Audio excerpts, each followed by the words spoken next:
we make sure we only put the dry items there. And the dry items are which ones? Most dry items are starches. For example, starches apart from potato. All dry grocers are starches apart from the potato. So all the starches was in a fit for dry grocer. Things like spaghetti, rice, all the chapati. Now in chapati we order wheat and cooking oil and salt.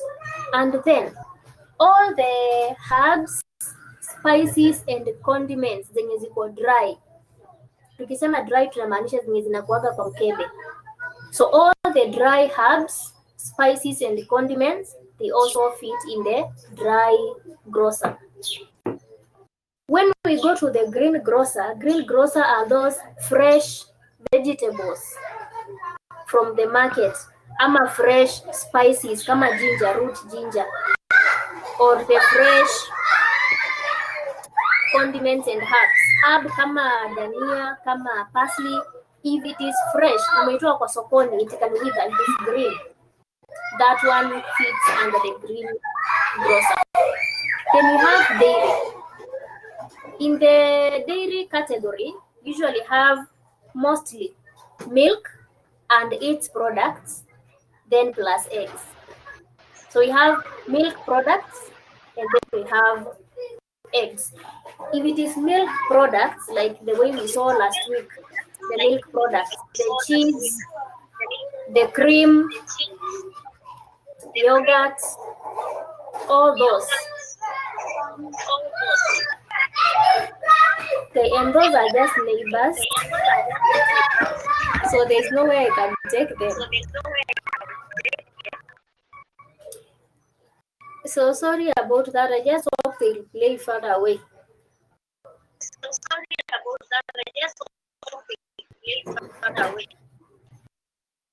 So I was saying about the order lists, we categorize them according to their groups. The other important aspect that everybody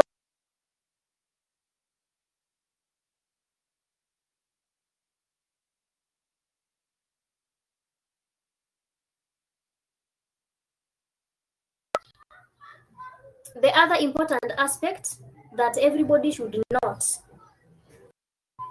is that if you are writing each category, for example, dry grocer, next to it we are supposed to have quantity. Quantity is how much do you need?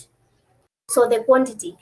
I noted that last semester, some people are writing quality. No, it is not quality, it is quantity. And quantity is how much do you need? How much do you require?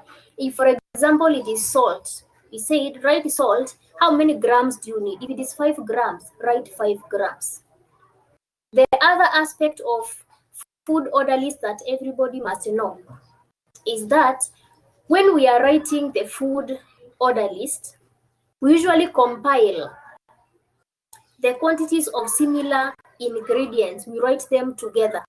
For example, if you had soup yenye ilikuwa inataka salt, and you have a stew which needs salt, you have rice which needs salt, you have a vegetable yenye pia inataka salt. When you are writing the order list, you compile. Kama ulikuwa unataka 5 grams ya soup, 5 grams ya stew, 5 grams ya rice, 5 grams ya vegetable, unaongeza zote. Kama zitafika 20 grams, when you are ordering in the food order list, you write salt 20 grams. So you don't repeat writing salt everywhere. You just write it once on the food order list.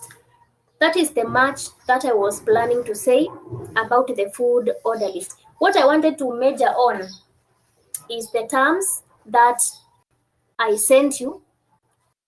Now, I want to unmute you so that we can talk. So I'm going to be giving each one of you a chance to tell me the menu that they came up from each particular term. I gave you only 5 of them, like 5 questions. So each with the 5 terms. So let me begin with Solomon. We begin with Solomon.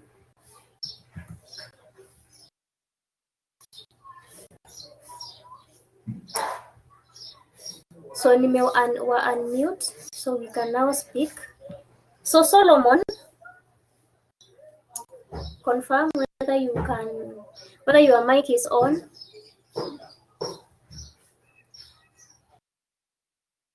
Solomon, confirm whether your mic is on.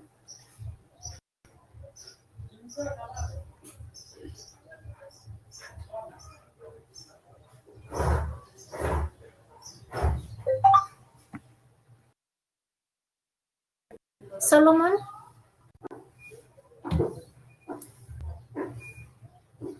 Okay, madam, Yes. I can hear you. Yes. So now, my first...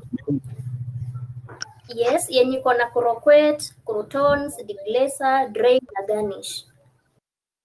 Okay, hapo nimetumia kwa crouton katengeneza cream of tomato soup stroke croutons.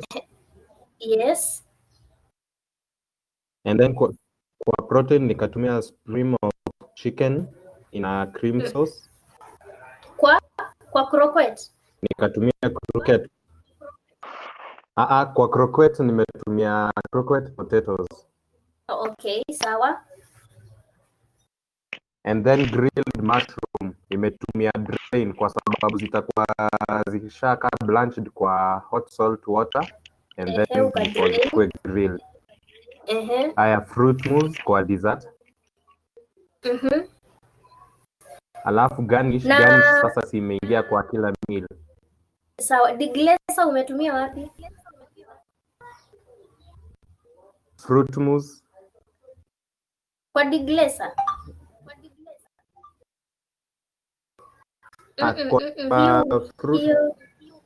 Kwa deglesa nimetumia kwa protein.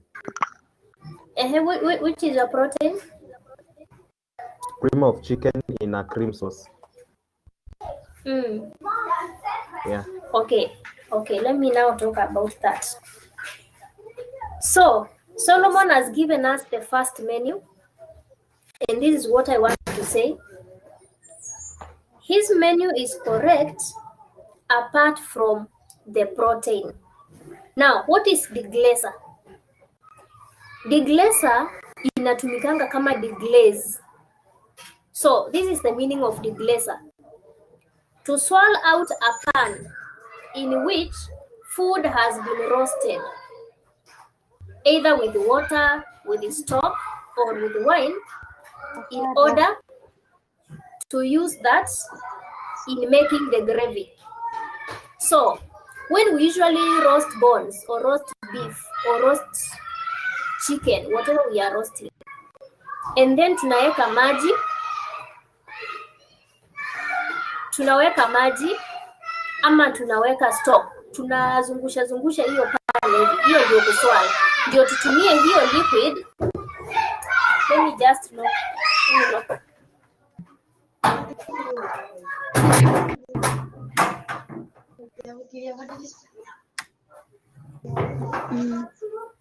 So when we swirl out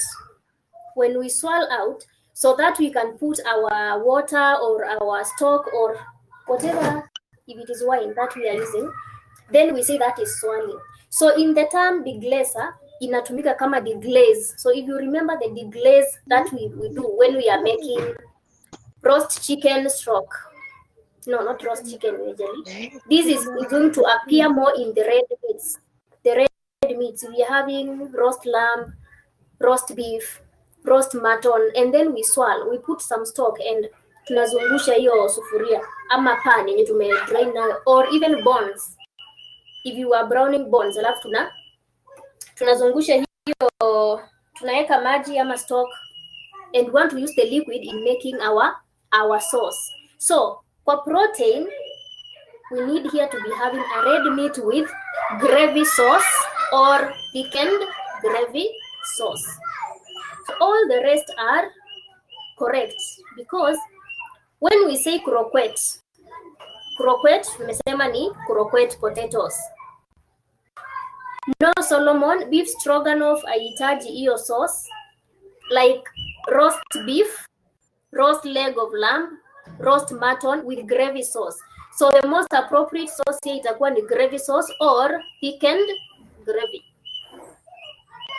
So croquette tumesema tumekubali croquette potatoes. So I hope kila mtu kwa croquette ameandika croquette potatoes. Kwa croutons kila mtu ameandika a soup kama a cream soup or a puree soup kama tomato soup ama cream of green pea soup, then with croutons. Ameandika stroke croutons. Everybody please make sure you've done that. Kwa deglaser ndio hiyo tumesema, that is our protein. Our protein. So make sure we are having roast leg of lamb stroke gravy sauce, or we are having roast beef ama grilled beef stroke thickened gravy or gravy sauce. Any red meat yenye imeroastiwa ama imegrilliwa na iko na gravy sauce, that is correct. Then kwa kudrain tulisema kudrain is to do what? To pass them through a colander to drain the water. Maji ipite. We are separating the solid and the liquid using a colander or a conical strainer. So here mostly itaingia kwa vegetable. So kama uko na mixed vegetable yenye una blanch, then una drain. If you are having any other vegetable, that will drain. Garnish. Kugarnish ni kudecorate our food. So because we have made all these foods, we are assuming kila mtu anajua every time we garnish food after cooking. In time ya kupresent, huwa tunasema garnish your food. So we assume everybody atagarnish chakula yake. Now, I want to go to the second one. Second one, hapa naona Daniel Collins. Daniel, can you speak? Confirm whether your mic is on. Daniel Collins. Daniel Collins.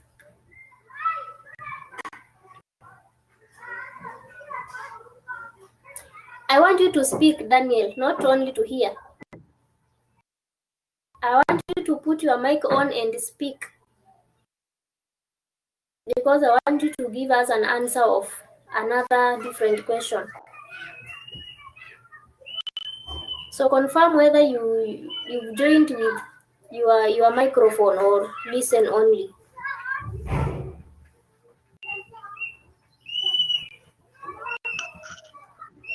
Daniel.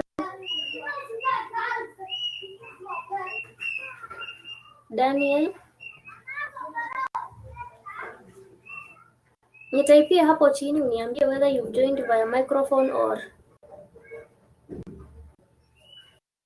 listen only.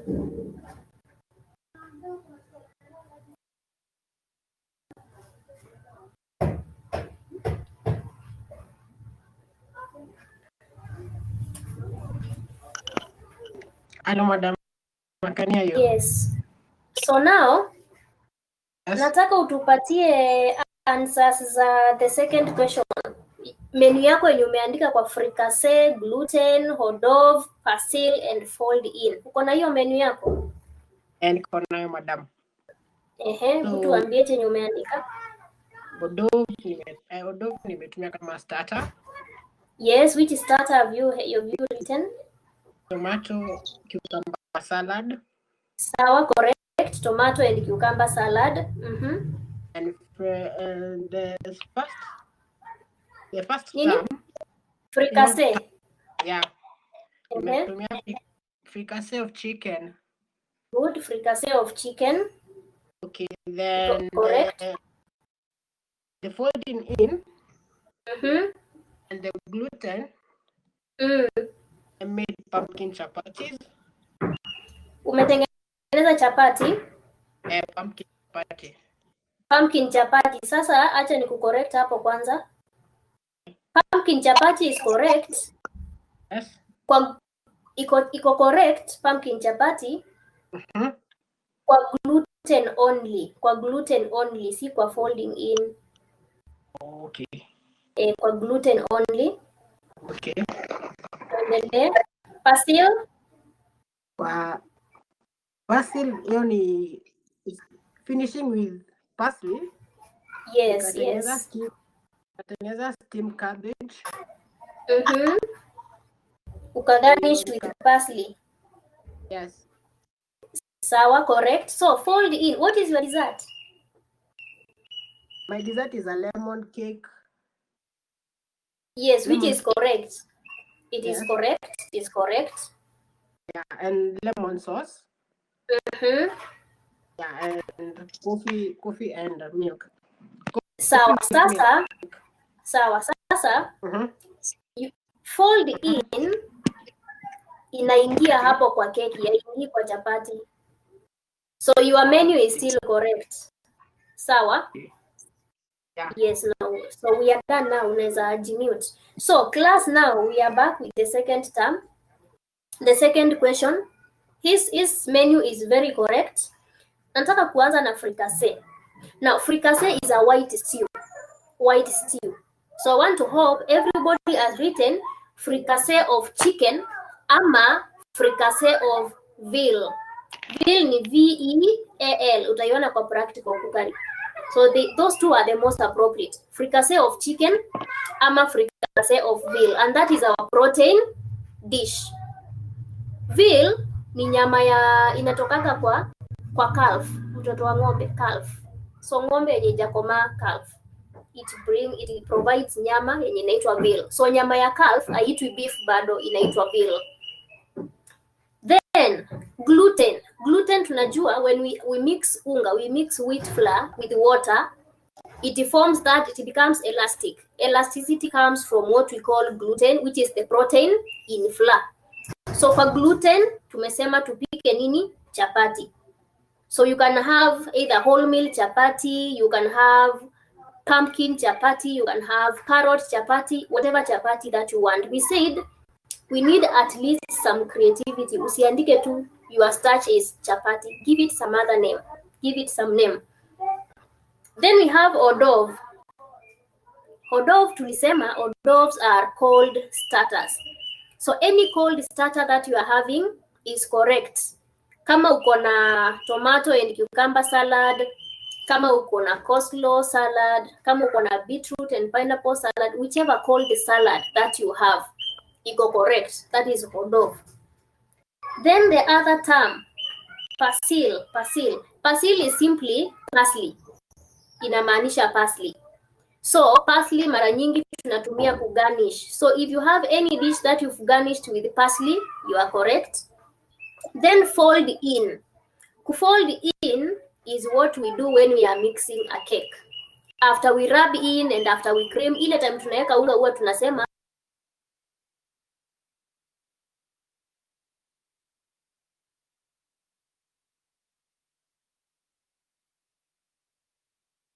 you look at every recipe ya keki. Basically your cake. Remember, our starter is hors d'oeuvre. It's already cold. So sasa hapa tuko na a hot dessert, which is a cake.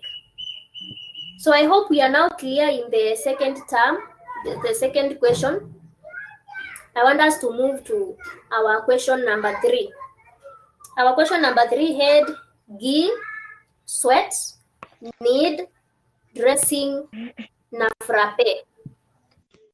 Na frappe.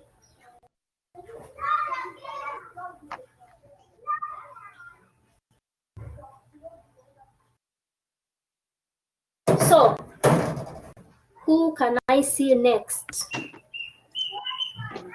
Next, I can see Gitonga Wanjiku. Gitonga, confirm whether you can speak. Gitonga Wanjiku. Gitonga Wanjiku.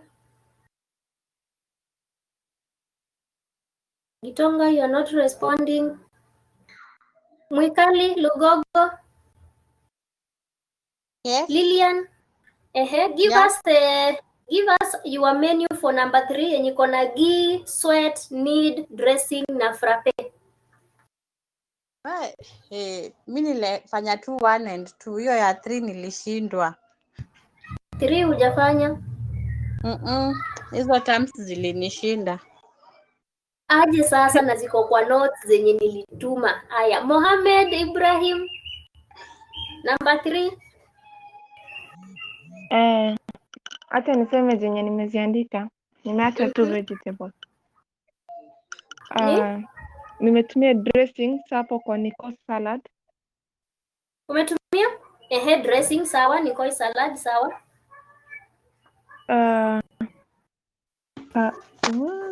Alafu kwa kusweat ni paella kama protein. Paella. Kunid nimetumia pumpkin chapati. Chapati.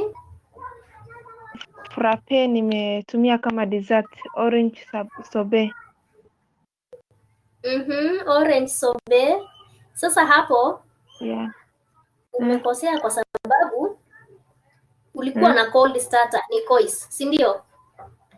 So hatuwezi kuwa na cold. Hatuwezi kuwa na cold. Ghee umetumia wapi? Ghee umetumia where have you used ghee? Hujatumia mahali. Sitapata vegetable. Sawa. Let's get another person before I talk about those terms. Ali. Yes, Daniel. In the third menu, nimetumia Russian salad. Nikatumia Russian ribs and ribs with barbecue sauce. Carrot chapati. Yes. Buttered carrots. Apple flan na custard sauce. Yes, apple flan. Na coffee with milk. So, in your protein, which is your protein? Repeat your protein. My protein is pork ribs with barbecue sauce. What ribs? Pork ribs. Pork ribs. S-P-O-R-E. S-P-O-R-E. Okay. So does it need ghee? Does it use ghee? Kwa recipe nasema ina need ghee. Ina need ghee. So where have you used frappe? Frappe.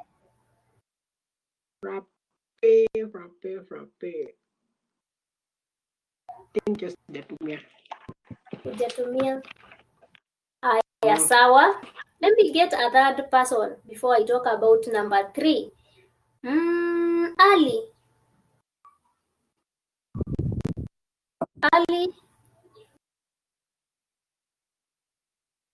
Ali, confirm whether you can speak. Ali Bakoya. Madam, excuse me, as we are waiting for Ali, can I comment on that? Yes, comment on number 3. Okay, to start with the order, dressing imetumika kwa Nikoi salad. Yes. Aya, tukiingia kwa ilikuwa sweet ama sweet? Sweet. So most of us most of the people mi venye nimeona wametumia sweet. So wameandika sweet and sour pork. Oh, it is sweet. Aya, kwa G yenye inaleta confusion itatumika kwa vegetable whereby cauliflower and lentil curry. Cauliflower and lentil curry, sawa. And also another confusion is whereby frappe from the meaning means chilled, something chilled. Yes. Also the dressing, most of the dressings are done on chilled starters. Yes. So we were confused since all our menus were going starter cold and then cold. So it means tulisema sometimes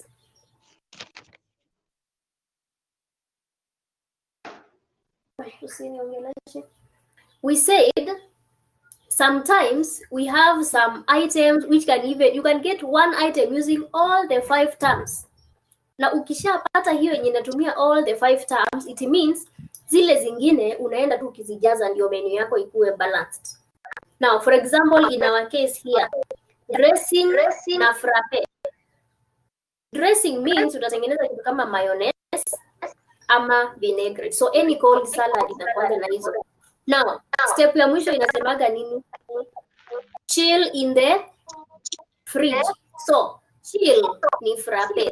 So, dressing and frappe zinaingia kwa your cold starter. Now, last week, Friday, when we were talking about production, and we talked about butter, and I touched on ghee. Nikasema ghee is clarified butter.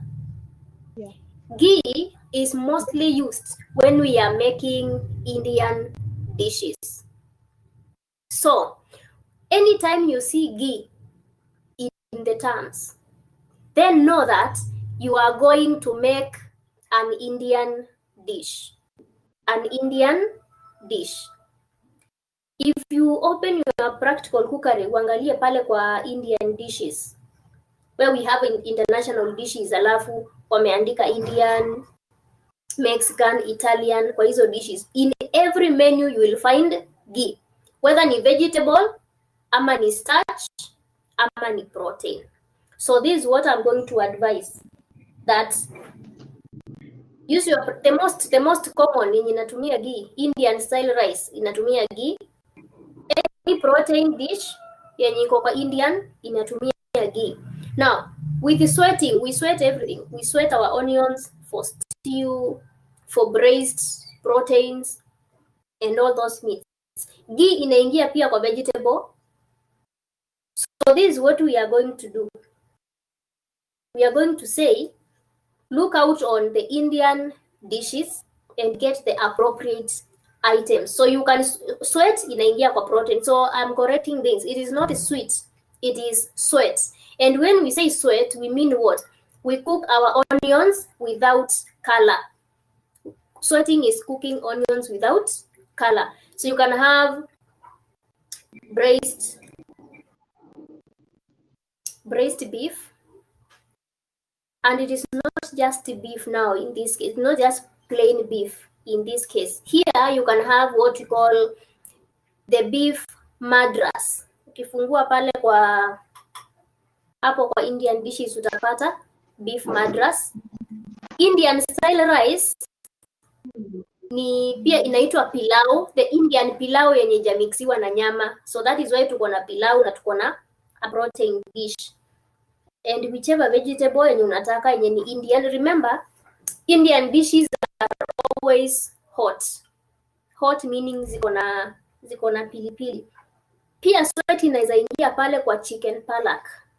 Chicken palak is an Indian dish. Ile kuku yenye huwa tunaweka a lot of pilipili na pia iko na spinach ndani yake. But hiyo spinach si vegetable, ni spinach tu kidogo. So pia sweat inaweza ingia hapo kwa chicken palak. Ghee ingie kwa Indian style rice.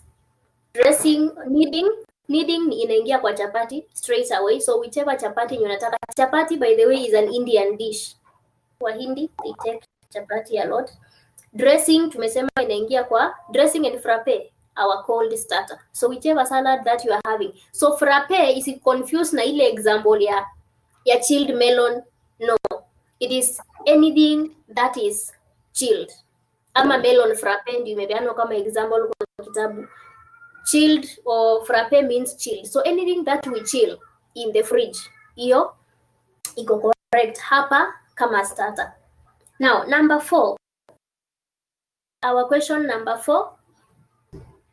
Question number 4. So, excuse me. Gaki? Yes, Gaki? Kindly, madam, Yes. I interruption. have a question here. Mm-hmm. I have a question. Like Yes, Gaki. in the menu, I wrote chicken palak inaweza tumia ghee and sweat. Yes, So yes. is that one correct? Yes, it is correct. Okay. All right. Thank you. Yeah, it is very correct. Yes, Solomon? Solomon? I wanted to inquire about the chicken palak. Imetumika kwa sweat ama? Kwa sweat, yes, inatumika kwa sweat. Okay. Na pia inatumia ghee. Okay, okay. Okay. Gaki. Madam. Yes, Daniel. Daniel. So, mimi yangu Yako? nimetumia buttered. Daniel, I cannot get you clearly.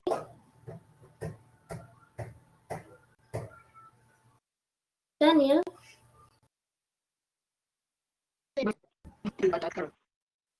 Yes, madam. Yes. What are you saying? Hello. Yes, I can hear you now. Nimetumia carrots. Umetumia? Is it correct? Umetumia nini? Carrots. Umetumia sweat? Hapana. Buttered carrots. Huh? Buttered carrots, when you look at the recipe, we usually have when you look at the recipe of buttered carrots, we don't sweat. We usually have the carrots, we put them in a sufuria, we put them in cold water, and there is where we also add salt and butter, alafu tunaekelea kwa moto. So with the buttered carrots, we don't sweat. Yeah.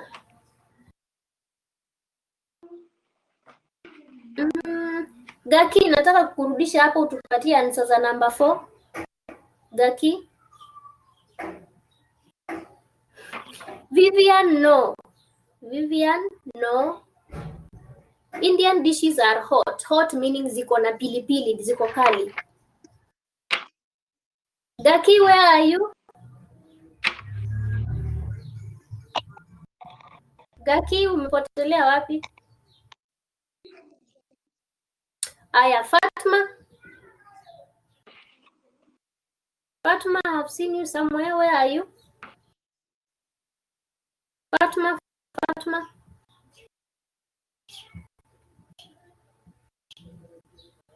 Adeline.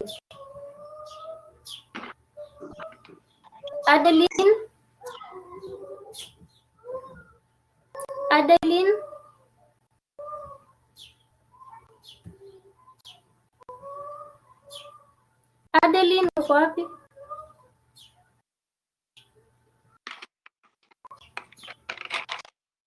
Consolata Odhiambo.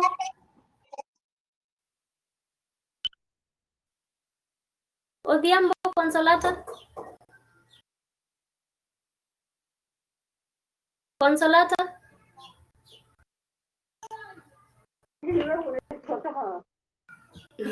Si alikuwa anataka raba, alafu nilikuwa nasikia kitu kisha anasema ako ananiita tu.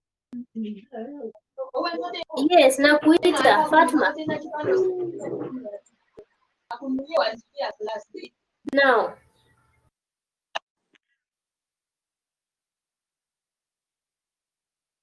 Hello, madam. Yes. Naona za Fatuma ametuma, hajaongea lakini amezituma hapa kwa chat. Yeah, I'm trying to look at the menu. Kwa hii ya sponge, bind, emulsion, H na al dente. Ametumia coleslaw. Yes, kwa protein akaweka braised liver. Alafu kwa starch akaweka penne arrabbiata. Yes. Alafu naona fettuccine of courgette. Yeah, and then chinois sponge. Hapa, there is one thing she has not used. She has not used hash.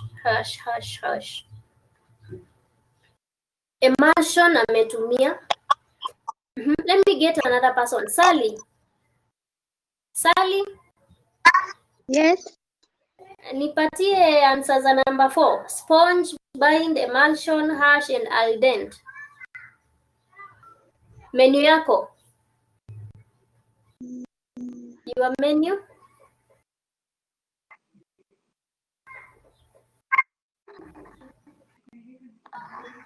Uko na menu Sally? Ya number 4. Hiyo bado sijafanya. Sina hiyo. Una ya number 4. Adeline, I've seen you. Nipatie menu yako ya number 4. Adeline, Yes. give me your menu ya number 4 yenye iko na sponge, bind, emulsion, hash and al dente. Teacher, I haven't done that one. You have, okay. Who has done apart from Fatma? Fatma naiona. Who else has done? Na nipatie menu yake. We see whether it is correct.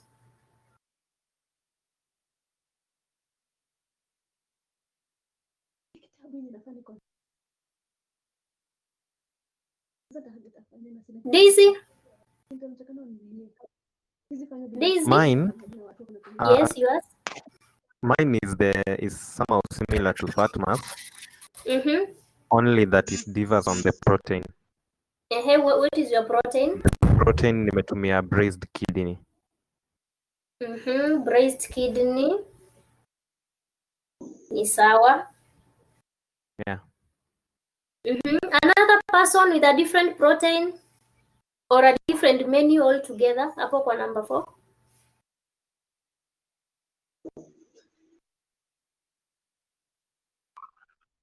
Daisy yako wapi?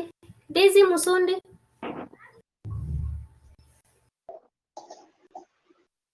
Daniel Collins?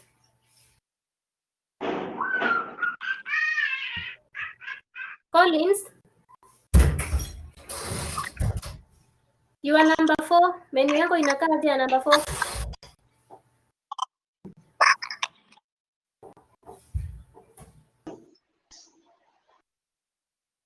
Daniel.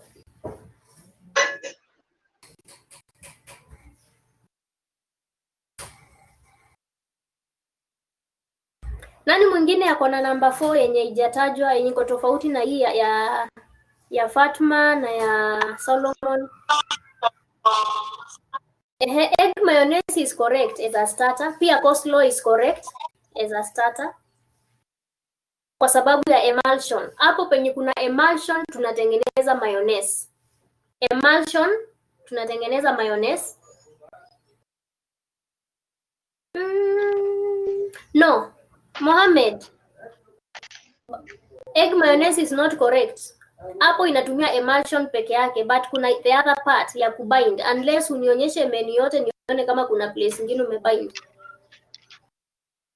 So if your starter is coleslaw, you are correct. Daisy, I need your menu and I need you also to speak. Need you to speak. Tell me your menu.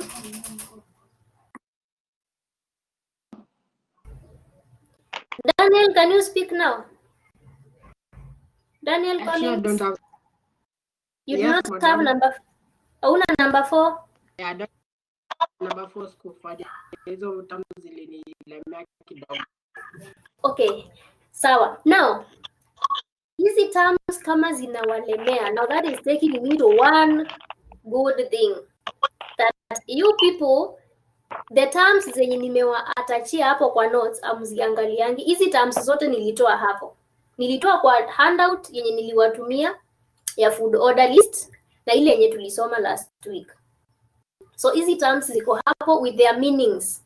Hizo nilizitoa hapo. I wanted to find out whether you usually look at the handout. Sasa nimejua huwa muangalie handout. Aya, nani mwingine ako na number 4 before I talk about it? Vivian? Vivian? Vivian? Can you hear me, Vivian?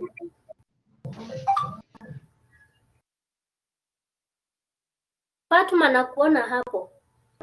Kuna mahali umekosea. Wapi? Kuna mahali umekosea. Kwa term gani? Hiyo tu number 4. Hiyo number 4 kwa hash. Umetumia hash wapi? Just hiyo ni finely chopped. Na si finely chopped kama ile ya skuma ama ile shredding. Hiyo Ni vegetable. Ni finely chopped. I know it is finely chopped, ile ya chiffonade ama shred. The finely chopped yenye nataka hapa ni ile ya minced. minced. So if you look at the meaning very well pale kwa handout, tulisema it's written finely chopped stroke minced. So hii si ile iko thin, no, ni kama imeshikana shikana, it is minced.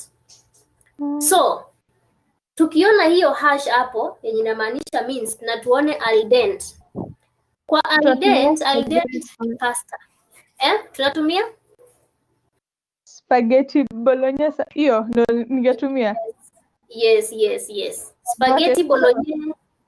Yes, spaghetti bolognese is the most appropriate. Nimechange menu yangu. Nimetoa hiyo protein. Na hiyo pina arrabbiata. Alafu ikabaki tu hivyo na kiaka hiyo vegetable. Ni sawa. Vegetable pia. Niulize. Vegetable itabaki iko sawa, itabaki tu. Nimemaliza. Yes, sasa uko correct. Yes, Solomon uliza. Hapo kwa minced tunaweza tumia minced meat kama protein. Sasa tutengeneze stew ya minced meat ama any type of minced meat tutengeneza hapo kwa protein. Yes, you can. Hata unaweza tengeneza ile Vienna steak with tomato sauce. Alafu utumie either penne arrabbiata ama boiled spaghetti or macaroni cheese, any other pasta. So, yes, Fatma? Translate. The 1 and 2. Ni sawa, after class utacheck hapa kwa recording, ziko hapo. We've talked about them na record hii class. Awesome.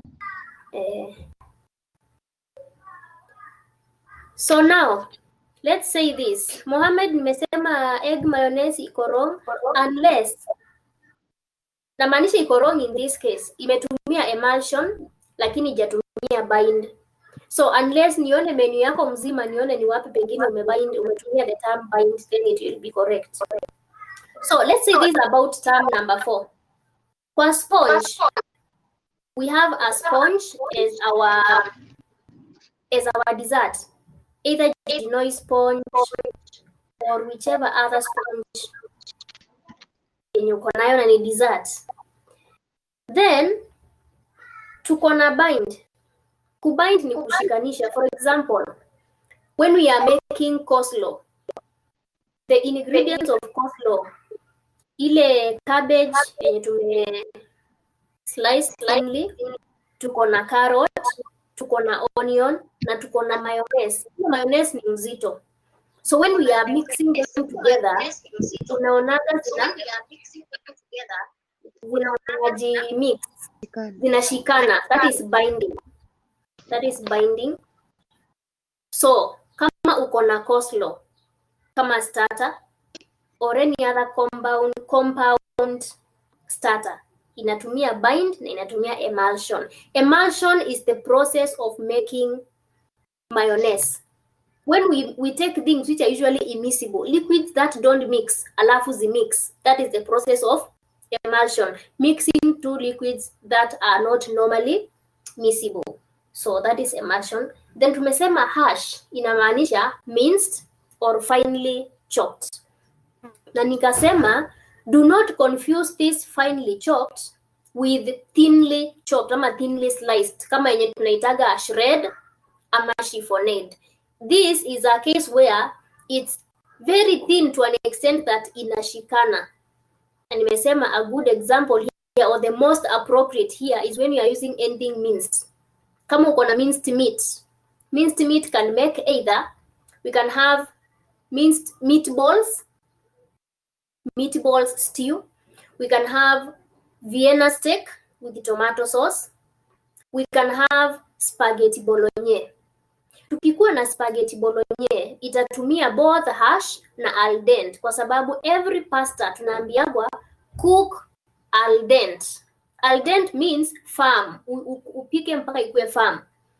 So, kama uko na spaghetti bolognese, it is correct. It means we are simply going to have our starter, then spaghetti bolognese and the vegetable. Remember tulikuwa na spaghetti bolognese iko both na protein na starch. So after hapo ni vegetable tunatafuta. If your protein is meatballs, yenye ni minced meat zenye tumetengeneza na balls tukapika stew. Ama your protein is Vienna steak with a sauce kama tomato sauce. Then make sure your starch ni pasta, any pasta. Either ni savory spaghetti, ama ni pen arrabbiata, ama ni macaroni cheese, or any other pasta. Hiyo familia ya spaghetti na macaroni na pen hizo. Then now you get your own appropriate vegetable. Ile vegetable yenye unataka itaingia hapo because already now we have all the items. Then dessert tumesema lazima ikuwe a sponge cake. Either Genoa sponge or any other sponge. Then have your coffee with milk. That is all about number 4. Twende number 5. Now, number 5, who is going to give us the answer ya number 5? Number 5. Anyone mwenye amefanya number 5? Because I've realized that most of you didn't even do number 4. So number 5, nani amefanya number 5? Mobegi Feneza, for the first time I'm seeing you around. Have you done number 5? Tuongeleshe leo. Feneza, Mobegi. You talk to us or you type in the chat. Tuambie kama umefanya number 5.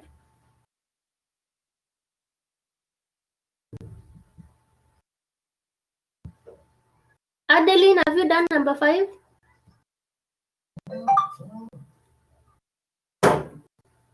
Haya, nani amefanya number 5? Kisha nimetuma yangu. Ya yako naiona. Oh, sawa. Pia nimefanya. Yako naiona.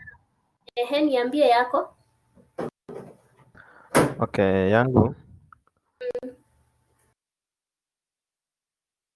Nimetumia clear soup stroke bread rolls. Clear soup stroke bread rolls. Hapo katumia nini? Which terms? Clarification na egg wash. Yeah. Ndio. Clarification imetumika, egg wash ikatumika kwa bread rolls. Haya, tukiingia kwa gratin walikuwa wamesema ni kitu coated either na breadcrumbs ama cheese, so nikatumia breadcrumbs whereby nilitumia breadcrumbs fish fillet. Breadcrumbs fish fillet. Haya, nikatumia braised rice kama starch. Braised rice kama starch. Alafu pia nikatumia French style peas kama vegetable. French style peas, sawa. And then dessert and cream pure. Dessert ni? Cream pure. Cream brulee. Sawa. Umetumia wapi fricha?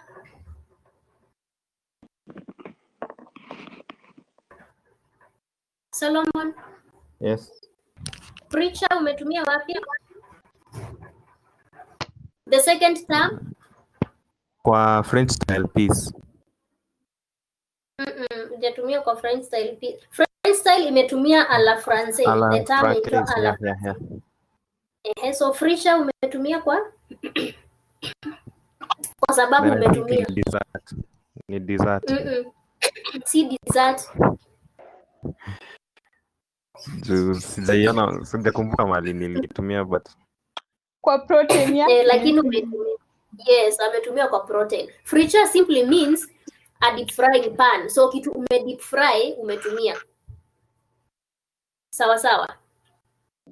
Now, Mohammed, consomme soup, bread rolls, deep fried chicken, macaroni cheese, vichy carrots, fresh fruit salad. Vichy carrots, hapana. Hiyo umekosea. Now, let's do this. Gratin. Gratin na au gratin yenye inaanza na au. Au gratin ama gratin. That simply means coated with breadcrumbs, or not only breadcrumbs, or cheese. Either coated with breadcrumbs and browned, or coated with cheese and browned under the salamander. So we can have anything that you've coated with the breadcrumbs. Either chicken coated with breadcrumbs, we can have fish fillet coated with breadcrumbs, or the gujons zenye umecoat na breadcrumbs. We can also have potatoes coated with milk and cheese.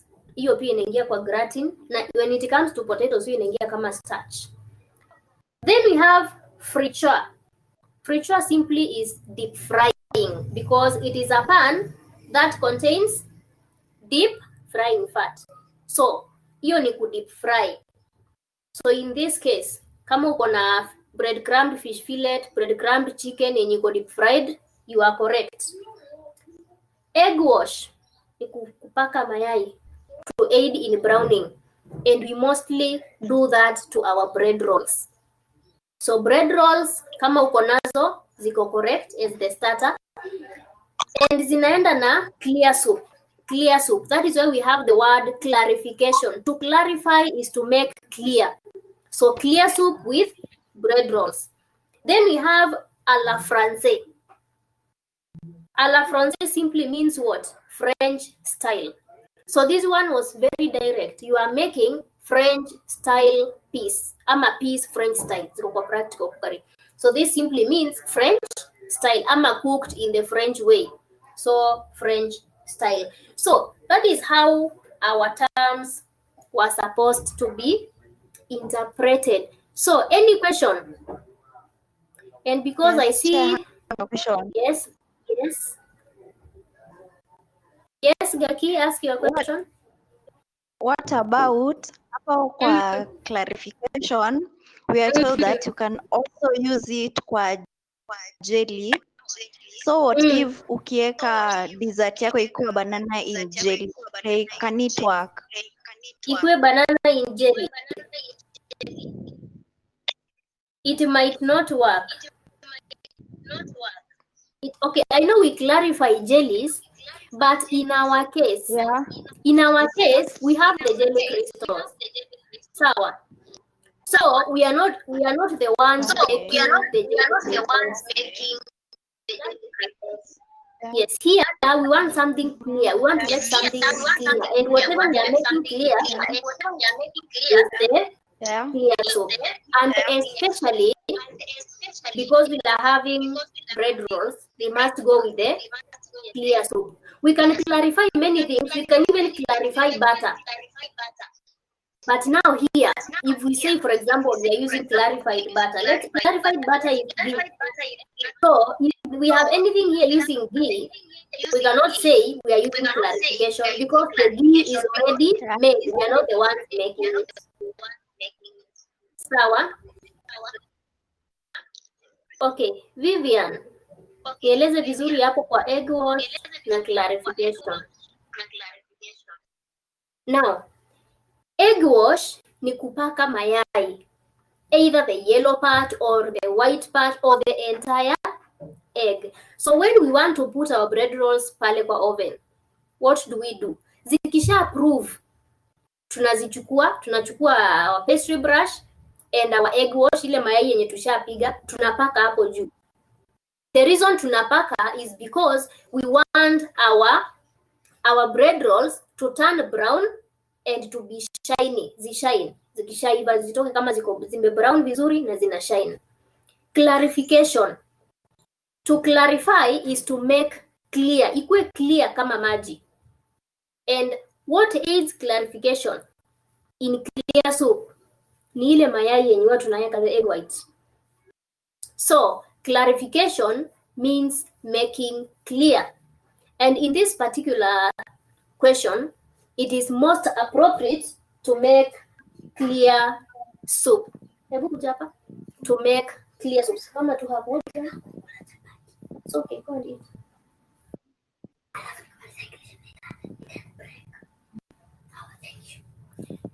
So the most appropriate hapo ni clear soup because it has been made clear by the process known as clarification. Swali lingine?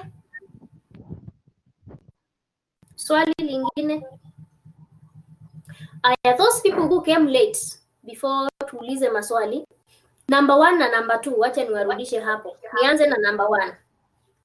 Croquette tulisema inaingia kwa croquette potatoes. Because croquette means what? Something cylindrical. Imekuwa molded into a cylindrical shape. It is coated with breadcrumbs and then deep fried. Na hiyo ni croquette potato. Crouton. Croutons are those bread cubes which usually cube and either put in the oven ama tunazi shallow fry kwa pan. Na zinatumika pamoja na either a cream. Okay. Just excuse me a minute. Somebody is knocking my door.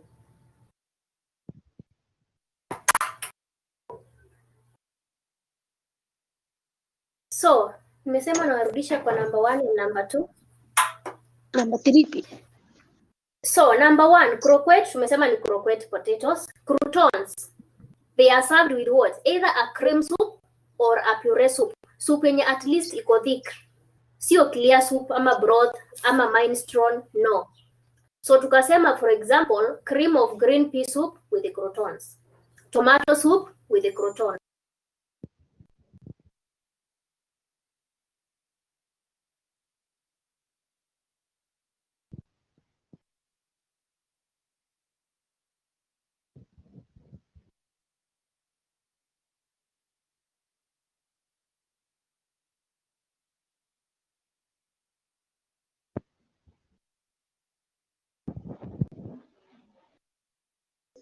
Ndio nakwambia sikupendi. Nani huyo amemute mwalimu tena?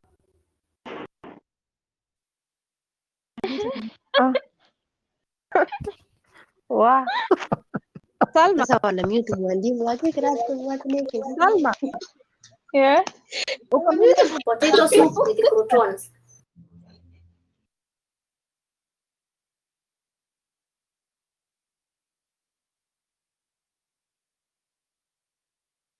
Wamemute mwalimu. Mwalimu ako anafunza na mtu amemute. Haya je, napenda kutazama mwalimu lakini juzi mute.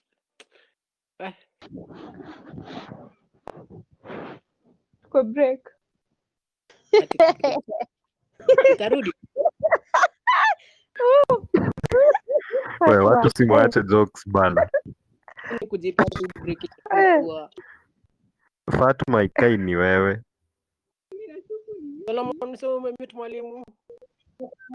Zae sio mimi. Sio mimi. Sema kweli. Unmute mwalimu tu.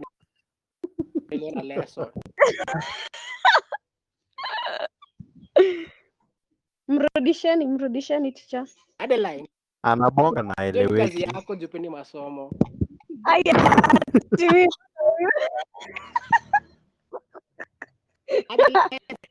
Unajua pendeni masomo ndio maana Mimi ni Solomon. Sio mimi, hebu ateni mchezo bana.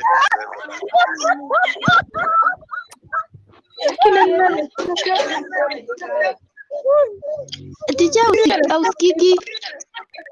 Asikijwa yuko.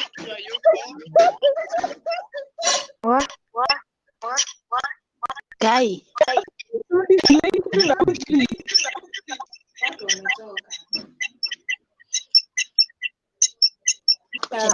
Mimi private test.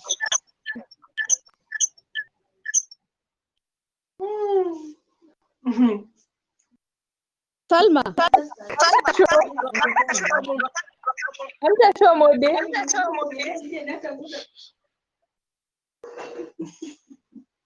Silence.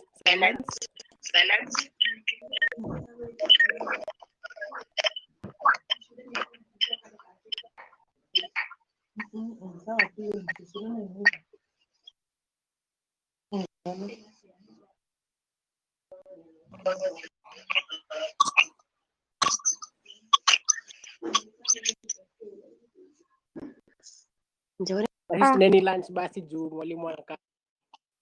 Tupikie tunakuja. Mnataka kula Wewe Daniel, ibe? si upike yako ka lunch basi tukuzie. Mnataka kula nini? Spaghetti bolognese. Hiyo ya number 4. Okay. Can you now hear me? Number 4. Yes. Okay. Okay. So now tumefika wapi? Number 4 ama number 2? Number 2. Number Okay. 1. No, number 1 nimesema iko na croquettes. Croquette potatoes. Huko unasikika. Sawa. Croquette potatoes. Kwa croutons tukasema any cream soup ama puree soup stroke croutons. For example, tomato soup with croutons. Then deglazer. Deglazer nikasema ni same na deglaze. Na kwa deglaze, we usually make the sauces either gravy sauce ama thickened gravy. Gravy sauce or thickened gravy.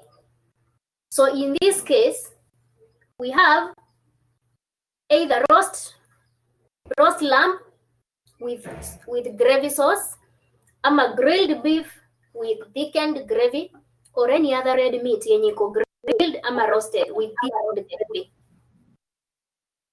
Then drain. Kudrain ni kudrain maji, separating the solid from the liquid. In this case, either using a conical strainer or a colander. Tukasema we can drain mixed vegetables, the ones that we blanch, drain and refresh or do something of the sort. Then kuna garnish. Kugarnish is simply making our food look attractive. So, menu yako ikishakuwa complete, we know that you are going to garnish your food. Number 2, iko na fricassee. Nikasema fricassee is a white stew. So, you can have fricassee of chicken, and the other fricassee is fricassee of veal. Veal is VEAL. Fricassee of veal. Nikasema veal ni nyama ya calf. Calf ni kang'ombe kadogo kenye bado akajakuwa mature. So when it matures, it produces beef. When it is still young, a calf, it produces nyama yenye inaitwa veal. So fricassee of veal or fricassee of chicken are the most appropriate items. Madam, I have a question. Yes. So, Ask. nini nafanya history ikuwe white? Nini nafanya? Inaifanya whatever is making it white. One is the cooking method plus the ingredients put in there. Okay. Yes, the ingredients that we are using, such that when you finish cooking, time ya kuserve, your stew will look white ikishaiva. Haitakuwa red because one, haina tomatoes. Oh. Yes. Thank you. Okay. Now, we have gluten. Gluten comes up when we are having wheat flour mixed with water. Tukichanganya unga ya ngano na maji, it becomes elastic. That elasticity is brought about by the gluten. Gluten is the protein in wheat. So that is gluten. So kwa gluten tunapika chapati na tukasema be a bit creative, don't just write chapati. You can have wholemeal chapati, you can have pumpkin chapati, you can have carrot chapati, whichever chapati that you want to cook. Then tuko na dressing. Dressing here itaingia kwa cold starter. Tomato and cucumber salad, either unatumia vinaigrette kama the dressing, kama ni coleslaw utatumia mayonnaise kama the dressing. Then tuko na frappe, and we said frappe means to chill. So once you make your salad yenye iko na dressing, unapeleka kwa fridge kuchill. So frappe and dressing zinaingia kwa cold starter. Then ya mwisho number 3, ya mwisho ya kurudia number 3, iko na ghee, iko na sweat, iko na knead, dressing na okay. Mimi mwenyewe nimewapoteza. I've mixed up my terms. Hors d'oeuvres. Hors d'oeuvres is a cold starter. So whatever cold starter in your fire. Then basil. Basil is simply finishing with parsley. Finishing with parsley. So when you finish with parsley means what? Garnishing with parsley. So anything that is garnished with parsley, and we tend to assume that anytime once you make your dish, when you say it is time to present, we usually garnish our food. So at that particular moment, that is when we assume that you are garnishing using parsley. Then fold in. Folding in is when we are mixing flour to make the cake batter. In this case, because we already have hors d'oeuvre, tushajua our starter is cold. So we need a hot dessert. And our hot dessert here in this case must be a cake. Yenye inatumia fold in. So that was number 2.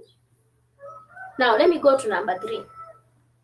Yenye already nishaongea mambo ya dressing na frappe. So ushajua hapo you have a cold starter, a cold salad yenye inatumia dressing na inaenda kwa fridge.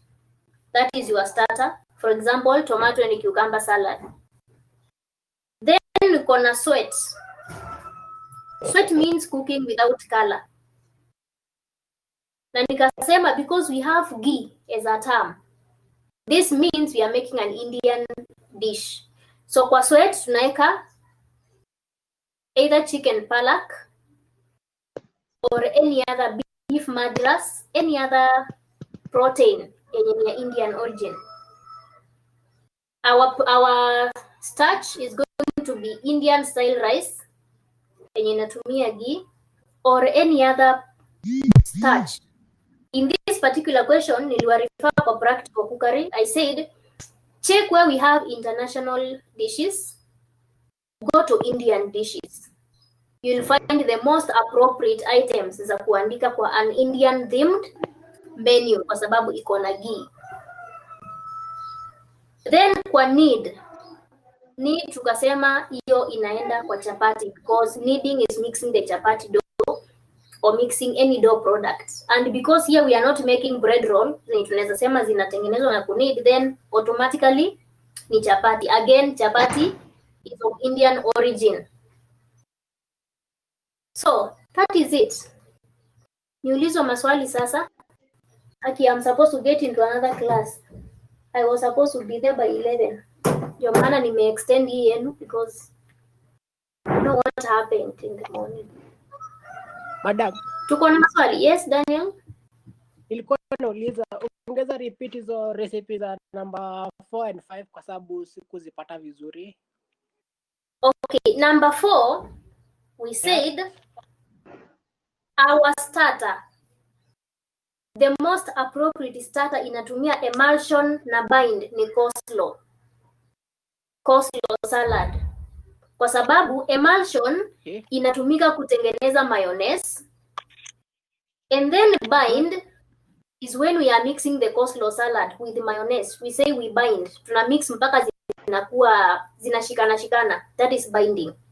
So coleslaw itatumia coleslaw itatumia both bind and emulsion. Then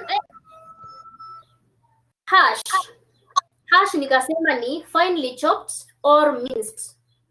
And I specifically said here, we don't say hapana Vivian, gluten na relax is not, it does not mean the same. It does not mean the same. It does not mean the same.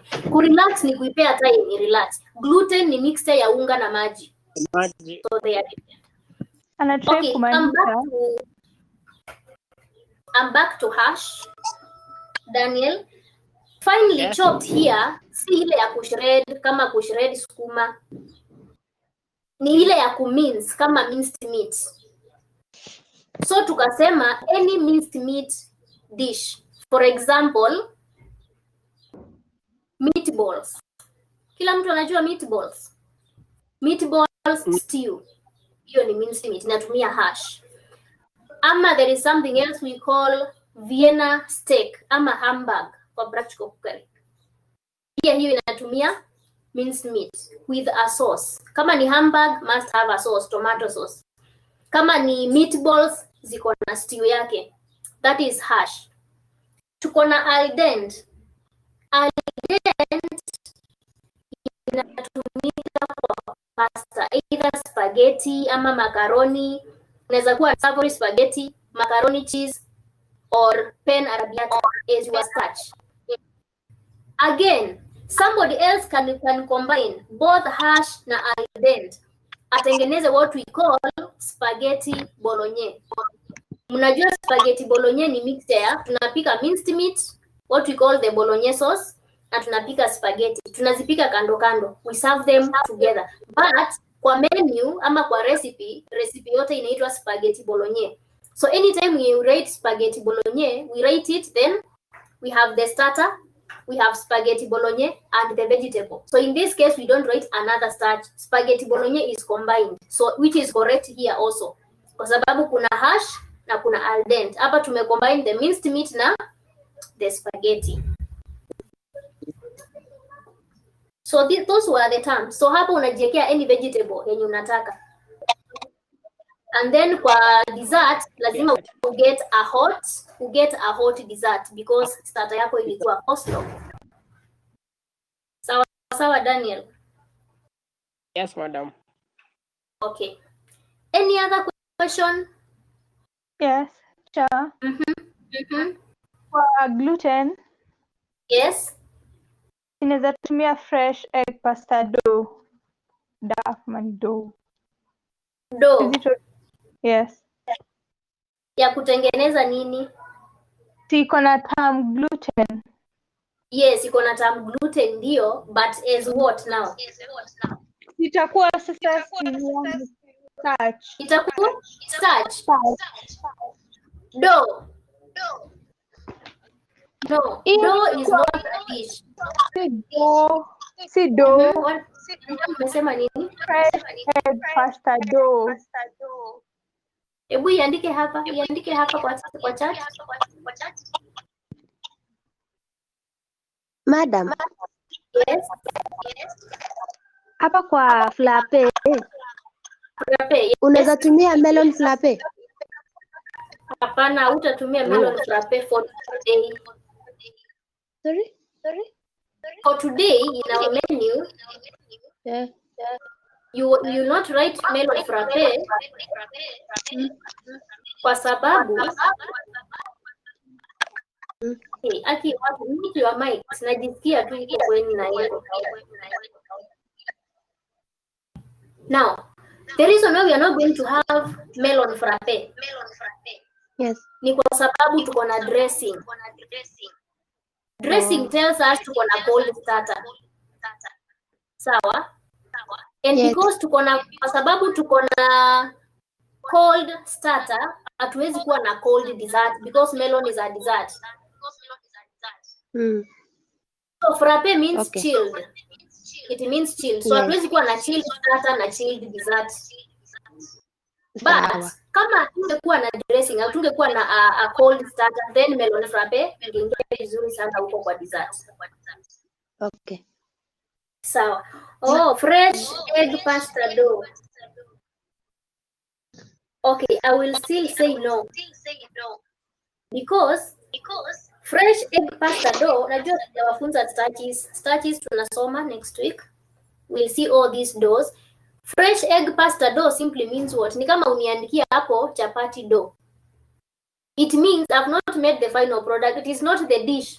This is the dough which will make the dish. So this dough is wrong. Hatuwezi kuwa na dough kwa menu kama our starch. What we need is the final product.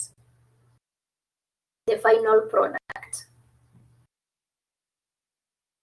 So Fatuma, I hope I have answered your question. My answer is no, because fresh egg pasta dough is not a dish. Haya, swali ingine. Another question before I end the session and run to another class.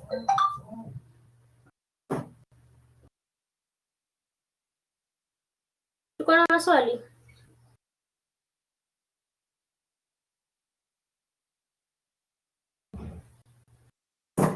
Any comment?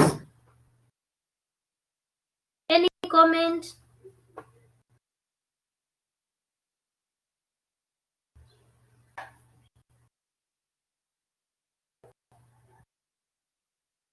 Hamuongei sasa na nataka kwenda class nyingine. Maswali?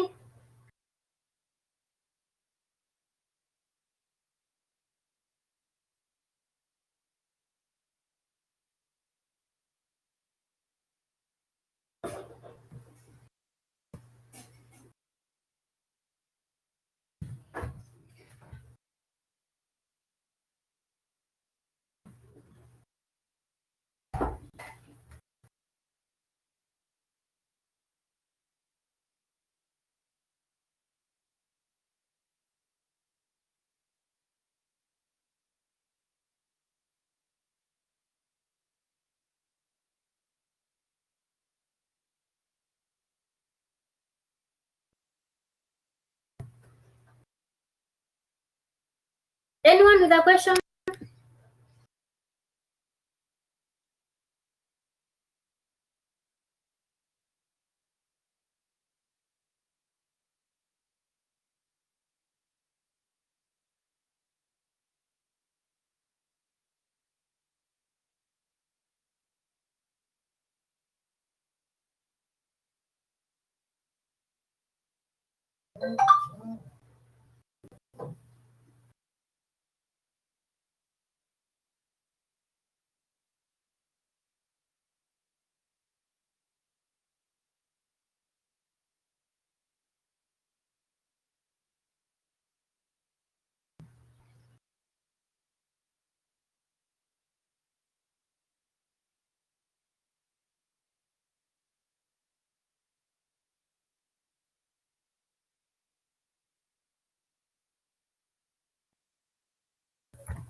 Okay, can you now hear me?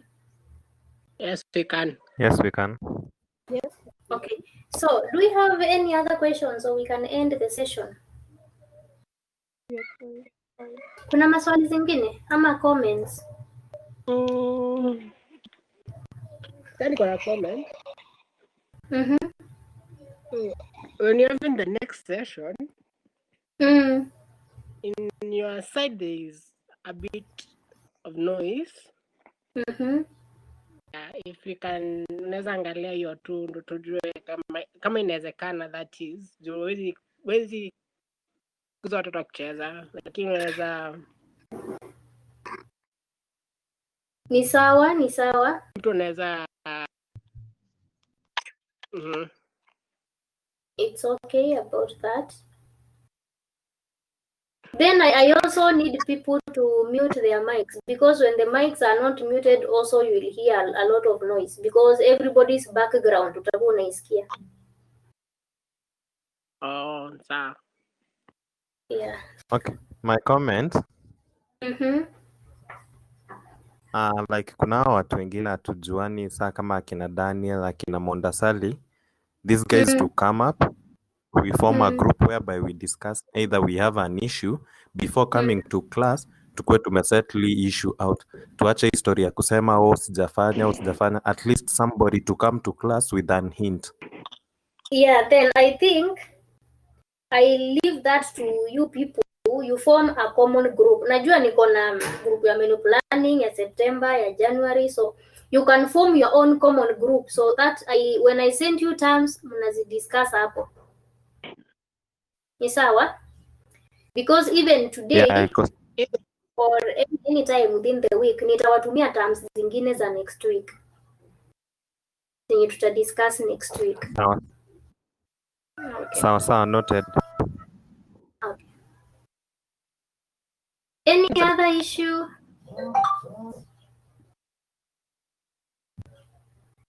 Any other issue?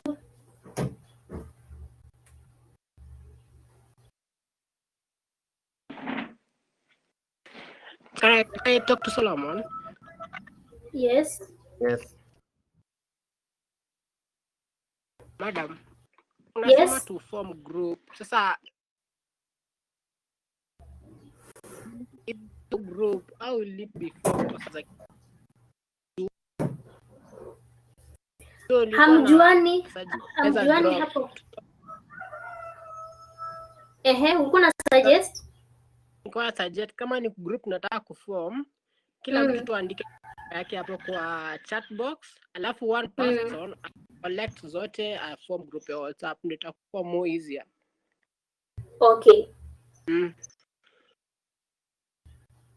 Or we do this.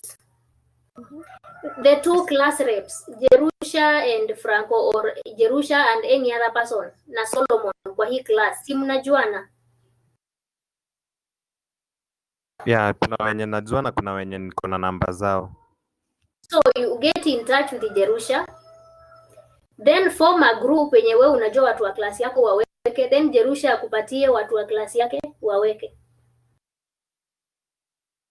Sawa? Jerusha ni nani? Ndiye sijamjua.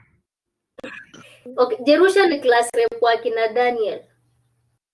Or any person wa hiyo class anaweza kupatia namba ya Jerusha. Sawa. Haya, wanasema utatuma link wajijoinishe. So, sawa. Form the group, watumie link. Kila mtu atatumia. Ndatumia. Natuma tu sahi. Sawa.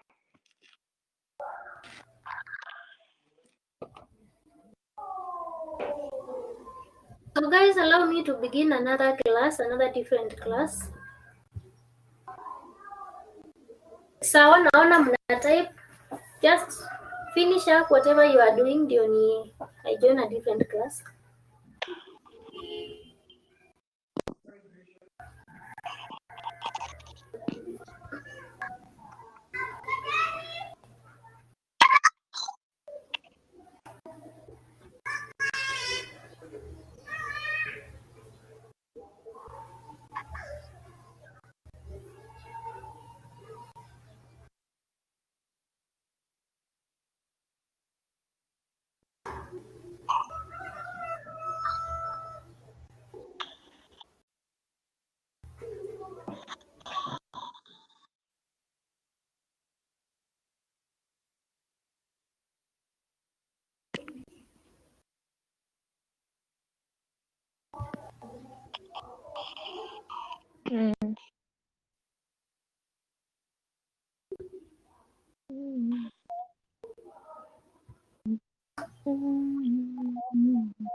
Okay, kila mtu ashaona link sasa, ni end session.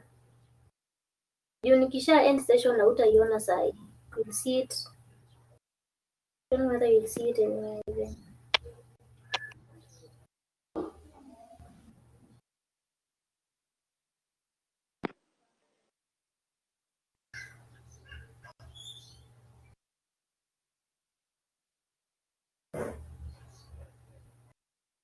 Solomon anasema can't join.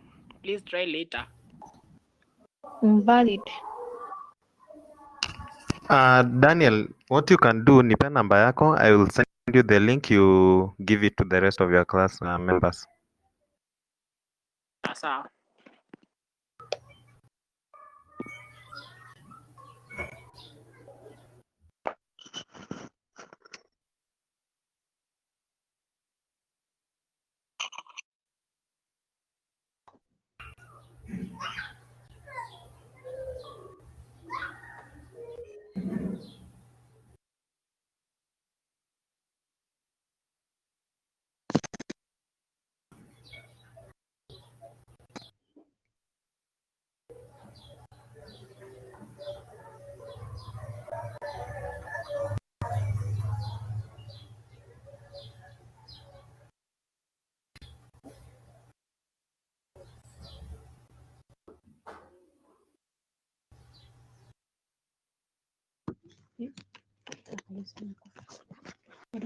Tayari. Amekata.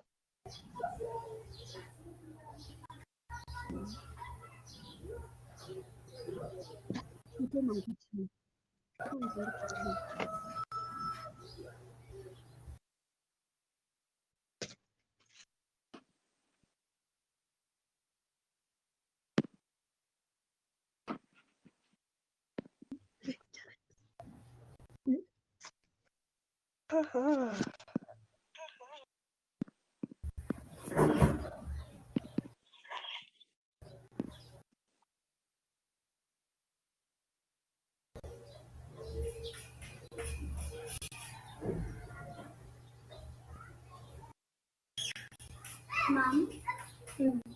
Nasikia kama nimekuwa na maji huku kwa mapua. Nimekunywa maji.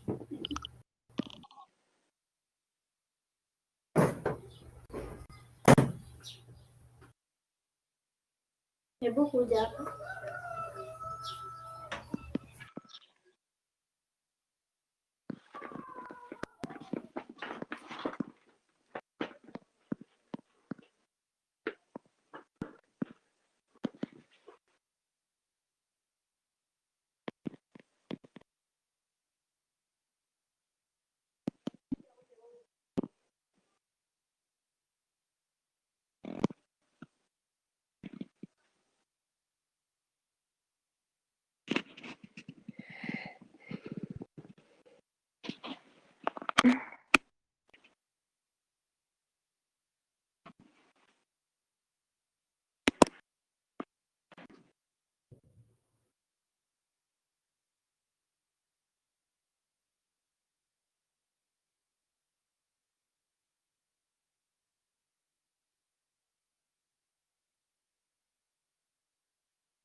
Okay.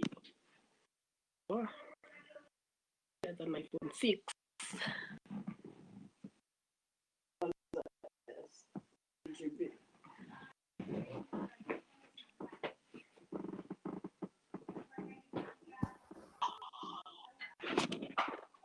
Solomon, si yating mwalimu anaweza class sasa. Ati? Yating mwalimu anaweza class sasa. Anaweza enda, ndo nakutumia tu link kwa WhatsApp yako. Mwalimu kuna shida. Sasa.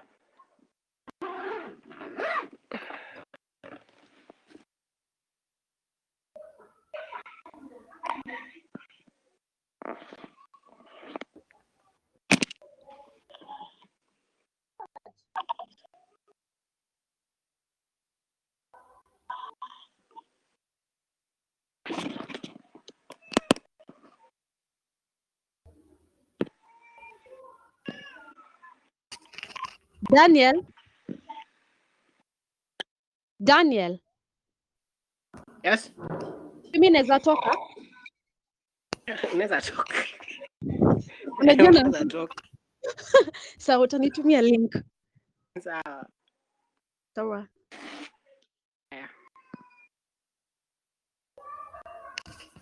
Dan, nimekutumia nikidhani umeiona. Nimeiona. So add hao wase wengine wenye tujui from the other side. Sawa. Popo.